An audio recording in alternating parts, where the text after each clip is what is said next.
Hello everyone, আমরা চলে এসেছিলাম ডিসেম্বর মাসে ইস্ট সিকিম ওল্ড হরভজন সিং টেম্পেলে।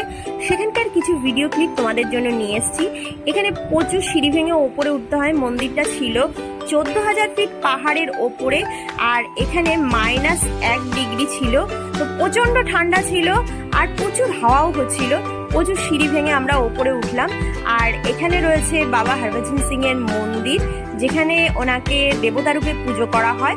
আর মনে করা হয় ওনার মৃত্যুর পর উনি এখনো এখানে আসেন এবং উনি এখানে বাস করেন। সমস্ত কিছু এখানে সংরক্ষিত করা রয়েছে। ওনার এখানে ফটো রয়েছে, দেখতে পাচ্ছ। আর এখানে সুন্দর করে ওনার সমস্ত জিনিসপত্র সাজানো রয়েছে। আমরা এখানে প্রণাম করে নিলাম এবং আমরা ভেতরে আস্তে আস্তে প্রবেশ করব। সেখানে ওনার সমস্ত জিনিস, যেখানে উনি বসতেন, সেই জিনিসপত্রগুলো এখানে সুন্দর করে সাজানো রয়েছে। মনে করা হয় উনি এখনো এসে এখানে বসেন এবং সবকিছু তদারকি